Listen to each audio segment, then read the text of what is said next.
Hey, I'm Alex Rome, and today I'm going to do a Jauz tutorial for you guys because you guys been begging me for a Jauz. Well, I can't say begging me for a Jauz tutorial, but you ask for Jauz a lot, and I've been avoiding it because I'm not good at making sounds like this, and you'll probably notice that in this piece I have. But I got fairly close, and I want to use this tutorial to show you guys how you could get fairly close too.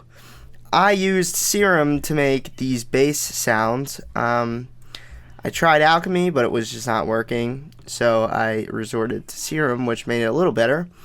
I'm going to play this for you and show you what I have, then I'm going to take you through and we'll make our own Jauz style bass lines.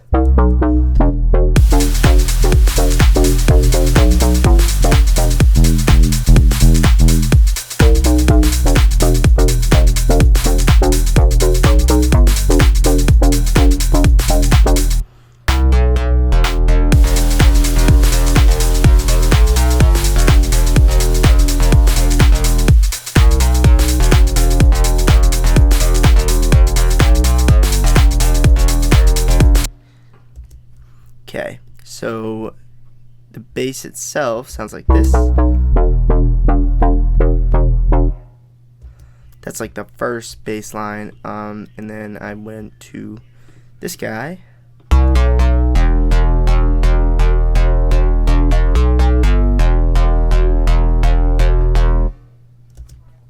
Alright, let's do it. Let's go through this thing. So, as you can see, it's almost similar to that one song by him. I forget what the song is called. I really should know what the song is called. But it's somewhat similar. It's the same idea. And they're both pretty wubby. So let's go ahead and make our own. And I'll show you the steps I take to make a bass line like this, or to make a bass line similar to this. Where are we at? Here we go. Okay, so the melody is this.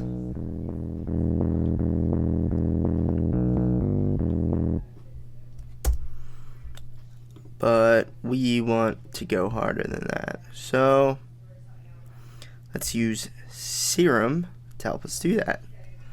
So with Serum, the way I make this sound is first I set up the pluck using, a basic saw, something like this, and we can use envelope 2 to modulate this pluck for us.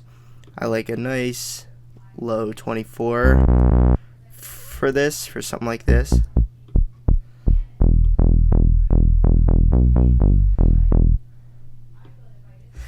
So the reason I do this just get my pluck going is because then we're going to decide what sound wave would sound the best. This is another thing I don't know. I don't know like what kind of unison number he may have used, but I got closer to the sound with the more unison that I used.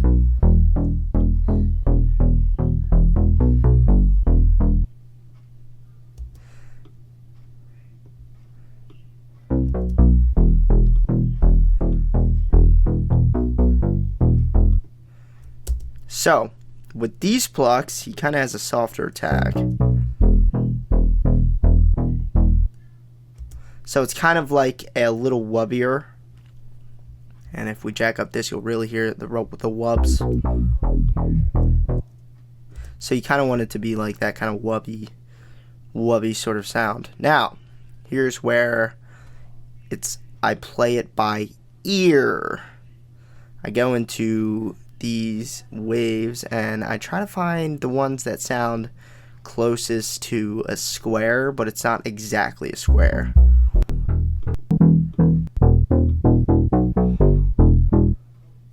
That's pretty cool.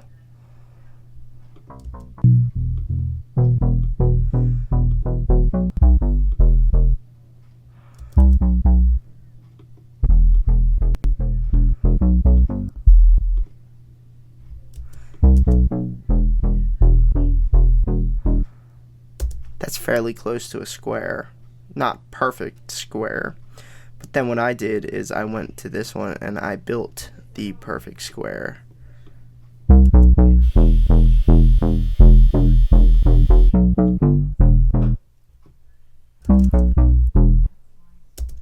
now we go into here and we have to modulate a couple things in here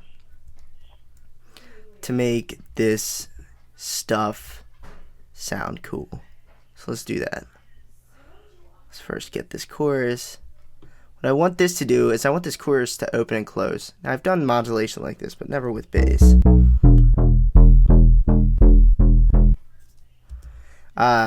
Okay, now you're going to start hearing the issue that I have with Serum. I don't know why, but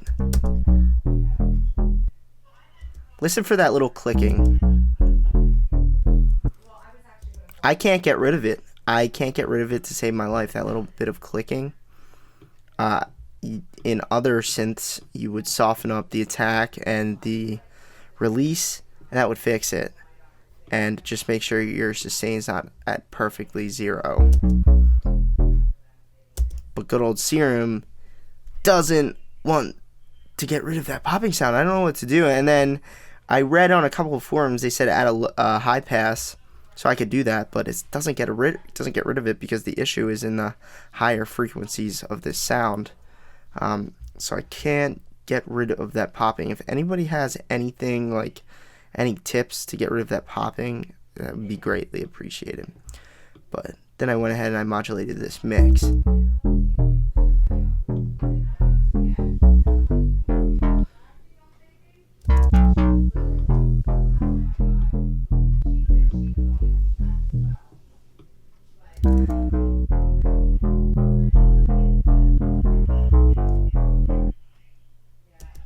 So for the first wub, it was some kind of thing like this, and then I think I actually added a little bit of flanger too, just a little bit though, tiny little bit, not reverse either. It was actually positive. Come on, whoops, just a little bit. That's just kind of like one of those little touches that nobody hears.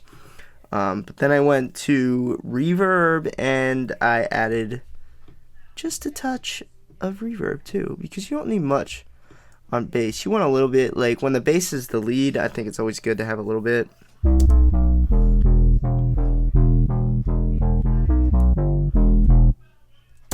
So like when you're mixing a bass reverb, I like to make sure that you don't add so much that you hear it, but you add so much that the bass sounds a little bit wetter.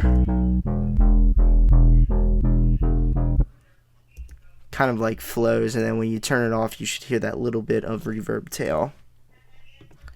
And so at this point, what I like to do is take out the lows and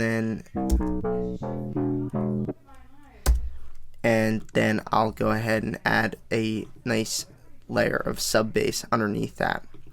So that's what I got for the first half of this. This is the closest I could get.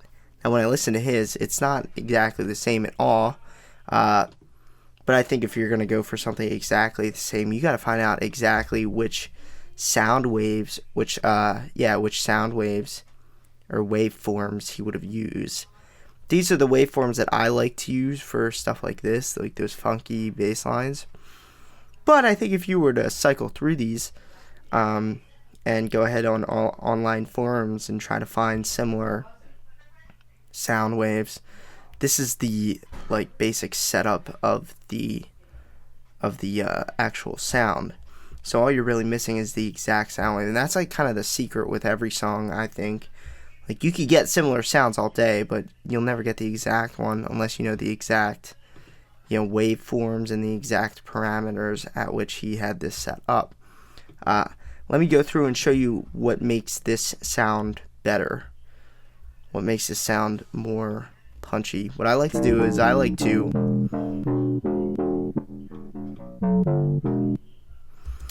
to add 2 compressors. I like to add one that's, compressing rather hard and quick, like this one.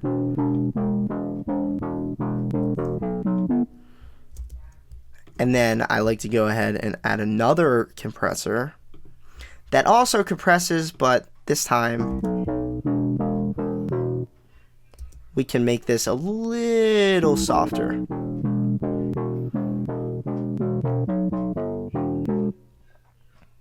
You know, you can mess around until you get that exactly, you know, the same. And then what I like to do is finalize my bass lines with a limiter. I literally clobber these things. Throw a limiter on there and just pick up the mess until we get a little bit of activity here. And we can turn our volume down.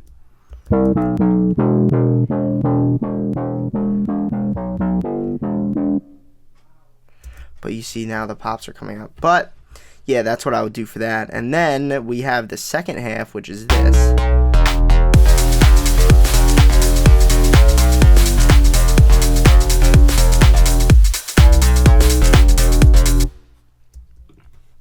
And I actually think this one was closer.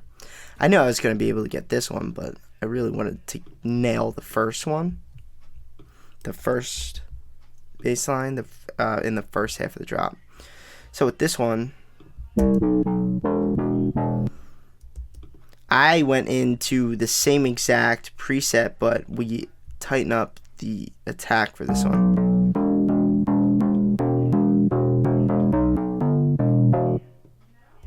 Now I want you to listen for this, because when we have this, the attack looser, it sounds more like a wub. Like that. But then we tighten it up. It's more like a pluck. I actually seen a couple other YouTubers make this bass line here.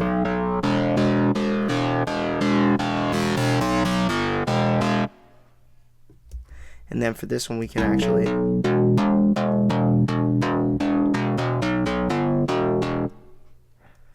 do something like that. And with this one I like to heavily limit this one. So much so that this stays relatively flat. You want your bass line to be moving as little as possible in terms of level, because I think that's what would sound the best. I think that's what a lot of people sound the best, because when I analyze tracks, what I see most is their bass line does not move in terms of level, and that's what makes these things soar through the drop and really leave their mark. But yeah, that's how I make that.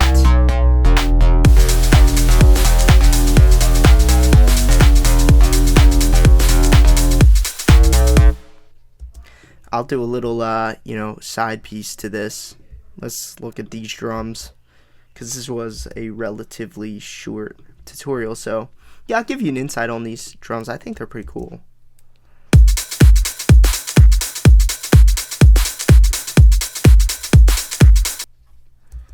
That's all straight, what do you call it? That is straight ultra beat, and that is all this stuff here.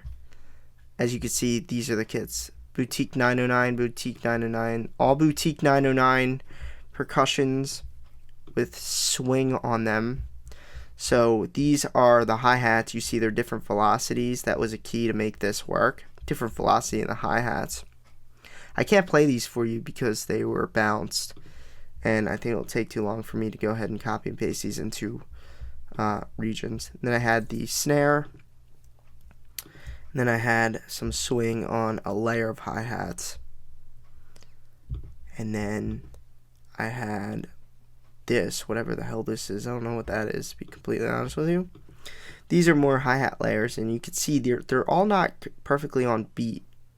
And that's because the swing is what makes this work. If you don't know what swing is, I really highly recommend looking into swing, and then you'll get a nice drum line that really moves you.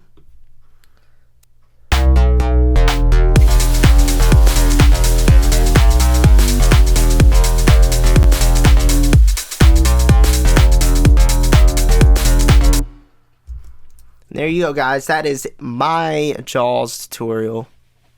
Until next time, I'm Alex Rome, and stay tuned for more awesome stuff.